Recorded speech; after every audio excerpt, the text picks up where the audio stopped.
আসসালামু আলাইকুম। ওয়ালাইকুম আসসালাম। ম্যামের নামটা? সখিনা সুলতানা। 3 সালে আপনি বিপিএড করেছেন কোন কলেজ থেকে? আমি করেছি মূলত উত্তরা ইউনিভার্সিটি থেকে। আমি এখানে আসছিলাম, কিন্তু আমাকে কলেজের চাপ ছিল। কলেজে আমি যখন জয়েন করি তখন আমাকে বলল যে তুমি বিপিএড করে আসো। বিপিএড করতে এসেছি, মানে এই শারীরিক শিক্ষা কলেজে আসলাম। তখন প্রিন্সিপাল স্যার আমাকে বলল যে আমাদের সেশন জুলাই টু জুন। তখন আমার মানে জানা ছিল না।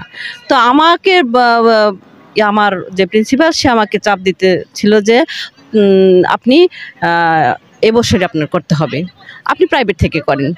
তখন আমি উত্তরা ইউনিভার্সিটিতে চলে গেলাম এবং উত্তরা ইউনিভার্সিটির 5ম ব্যাচে থেকে আমি শুরু করি বিপিএড। বাহ থাকে। তো আপনার কি মনে হয় যে স্পোর্টস টিচার হিসেবে নিয়োগ পাওয়ার জন্য সরকারি বা বেসরকারি কোনো পার্থক্য আছে? না, আমার যোগ্যতাটাই আসল। সেক্ষেত্রে ম্যাডাম আপনি বলতে চাচ্ছেন যে যোগ্যতাই আসল, সেটা সরকারি হোক কিংবা বেসরকারি হোক। আরেকটি প্রশ্ন হচ্ছে যে ম্যাম আপনারা যে 2003 সাল সেই তখন বিপিএড করেছিলেন, তখনকার যে সিস্টেমটা ছিল আপনি কি আগে চাকরিতে জয়েন করেছেন তারপর বিপিএড করেছেন এরকম বিষয়? আমাকে মানে মাস্টার রোল বলে যেটা, সেই হিসাবে আমি জয়েন করি। তারপরে আমি বিপিএড করে যাই, তারপরে সার্কুলার হয়, যেহেতু কমিটির মাধ্যমে নিয়োগ। সার্কুলার হওয়ার পরে তারপর আমি ইন্টারভিউ দিই। আমি ইন্টারভিউর মাধ্যমে আসছি। আচ্ছা ম্যাম, আপনাদের সময় ম্যাম মেয়েরা কি বিপিএড এর প্রতি বেশি আগ্রহী ছিল নাকি এই সময়ে মেয়েরা বিপিএড এর প্রতি বেশি আগ্রহী? অবশ্যই এখন আগ্রহী, কারণ আমরা অনেক প্রতিকূল অবস্থা পেরিয়ে এ পর্যন্ত এসেছি। আপনি কি মনে করেন ম্যাম আপনাদের সময় থেকে বর্তমান সময়ে যারা বিপিএড এমপিএড করছে তাদের সুযোগ সুবিধা বেশি, এটা ছেলে হোক মেয়ে হোক? হ্যাঁ, অবশ্যই সুযোগ সুবিধা বেশি। আমরা পরিবার থেকে যে বেরিয়ে আসছি, অনেক প্রতিকূলতা নিয়ে আসছি। এখন তো একবারে অ্যাজ ইউজুয়াল হয়ে গেছে বিষয়টা। আচ্ছা ম্যাম, সবচাইতে মজার একটা কথাও শোনা যায় যে যারা খেলাধুলা করে বা স্পোর্টস টিচার হয় তাদের সেই মেয়েদের নাকি বিয়ে হয় না বা বিয়ে করতে চায় না। একটি মজার প্রশ্ন, আপনার কি মনে হয় যে এইরকম বিষয়টা? এখন এই বিষয়টা আর নাই, এটা অনেক শিথিল হয়ে গেছে। জি। আচ্ছা ম্যাম, আরেকটি বিষয় হচ্ছে যখন আমরা স্কুল কলেজে পড়তাম তখন দেখতাম যে অনেক শিক্ষা প্রতিষ্ঠানে ফিজিক্যাল টিচারই ছিল না। তা আমাদের বাৎসরিক যে প্রোগ্রামগুলো সেগুলো ঠিকমতো হতো না। আপনার কি মনে হয় যে এখন প্রত্যেকটা শিক্ষা প্রতিষ্ঠানে যে সরকার স্পোর্টস টিচার নেওয়া বাধ্যতামূলক করেছে এটি সমাজের জন্য এবং দেশের জন্য কতটা মানে ফলপ্রসূ? সমাজ এবং দেশের জন্য অনেক অনেক ফলপ্রসূ, কারণ এখন শারীরিক শিক্ষার উপরই ঝোঁক বেশি। কারণ যে একটা বাচ্চা তার স্বাস্থ্য সম্পর্কে যদি সে সচেতন না থাকে তাহলে সে এগোবে কীভাবে, আমি মনে করি এটা। এবং কি এটা এখন সমাজও এটাই ভাবে। আচ্ছা ম্যাম, আপনারা বলছিলেন যে আপনাদের সময় কিছুটা প্রতিকূলতা ছিল, কোনো একটা প্রতিকূলতা যদি গল্প আমাদেরকে একটু শোনাতেন। যেমন আমি যখন বিপিএড করতে আসলাম তখন আমার মেয়েটা ছিল ছোট, ক্লাস 3-তে পড়তো। তখন আমি ওকে রেখে আমি আসতাম, কিন্তু আমি প্রাইভেট কলেজ বিধায় আমার এটা সম্ভব হয়েছে। আমি প্রতি বৃহস্পতিবারে চলে যেতাম এবং শুক্রবারে মানে রাতের ভিতরে আমাকে ফিরতে হতো। 52 সপ্তাহে বাড়িতে গেছি এবং প্রতি ক্লাসে আমি উপস্থিত থাকছি, আমার কোনো ক্লাস মিস ছিল না। বাহ ম্যাম, সেক্ষেত্রে তো মাশাআল্লাহ আপনি খুব ভালো মানে নিয়মিত শিক্ষার্থী ছিলেন বলা যায়। আরেকটা হচ্ছে যে ম্যাম আমাদের যেই বিপিএড এবং এমপিএড সেটা কি অনার্সের পর করা যায় নাকি ডিগ্রি করেই করা যায়? আর ডিগ্রি করেই করা যায়, কিন্তু আমি অনার্সের পরই করছি। করার পর বিপিএড করার পর আবার আমি এমপিএডও করছি। বাহ।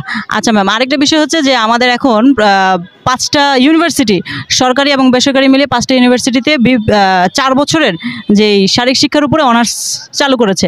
এখন 1 বছরের বিপিএড যারা পড়ছে, আপনার কি মনে হয় যে যারা 4 বছরের স্পোর্টস পড়ছে তাদের সুযোগ সুবিধা বেশি হবে, যারা 1 বছরের জন্য পড়ছে তাদের সুযোগ সুবিধা কম হবে, এমন কোনো বিষয়? না, জানার ক্ষেত্রে অবশ্যই পাস কোর্স, একটা কোর্স পাস কোর্স, এটা পাস কোর্স, আর ওইটা অনার্স তো অনার্সই। তো অনার্সের গ্রহণযোগ্যতা মানে জানার ক্ষেত্রে জানার প্রসারতা একটু বেশি হবে আমি মনে করি। সবই মানে এটাও ঠিক, কিন্তু এখানে জানার পরিধিটা ঠিক আছে, কিন্তু সময়ের স্বল্পতার কারণে অনেক কিছুই মানে সীমাবদ্ধতা থেকে যায়। এখন যে যেটা মানে স্বাচ্ছন্দ্য বোধ করে সেভাবেই, তবে মূল্যায়ন একই। আচ্ছা ম্যাম, আপনার কি মনে হয় যে আমরা বিপিএড করার পর এমপিএড বাইরের দেশ থেকে করে আসতে পারবো? অবশ্যই স্কলারশিপ নিয়ে আপনারা করতে পারবেন। আচ্ছা ম্যাম, আরেকটা প্রশ্ন, সেটি হচ্ছে যে বর্তমান সময়ে অন্যান্য চাকরির যে প্রতিবন্ধকতা, আপনার কি মনে হয় কোনো দিকে আমাদের এই ফিজিক্যাল টিচারের চাকরির প্রতিবন্ধকতা কম বা সুযোগ বেশি এরকম কিছু? হ্যাঁ, অবশ্যই সুযোগ বেশি, কারণ অনেক পোস্ট খালি আছে, অনেক পোস্ট। অন্যান্য চাকরির চেয়ে বিপিএড এর মানে চাহিদা বেশি। বাহ, সেক্ষেত্রে ম্যাম মেয়েরা কিংবা ছেলেরা তারা অনার্স কমপ্লিট করে সরকারি এবং বেসরকারি যেই কলেজগুলো আছে বিপিএড করা যায়, সরকারি শারীরিক শিক্ষা কলেজ, সেগুলোতে যোগদান করতে পারে। জি, সেগুলোতে যোগদান করতে পারবে এবং কি স্বাচ্ছন্দ্যে যোগদান করতে পারবে, রিল্যাক্সে।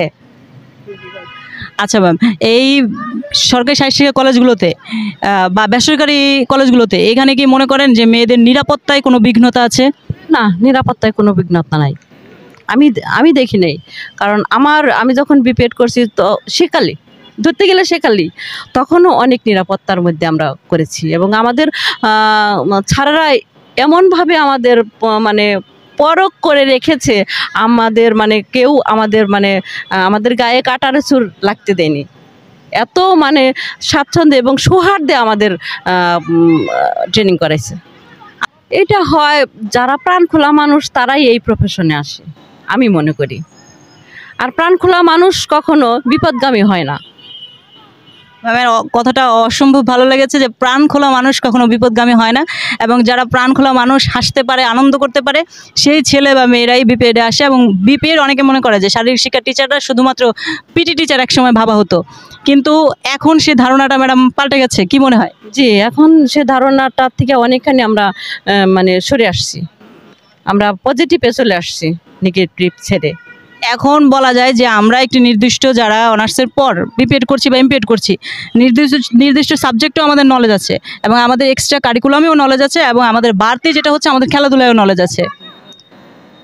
জি, আমরা তো এখন বলতে গেলে নিজেদের কথা নিজেরা প্রশংসা করা আসলে ঠিক না, তবুও বলতে হয় এটা আমরা দাবিদার যে মানে আমরা ডাবল ডিগ্রিধারী, এটা আমি মনে করি।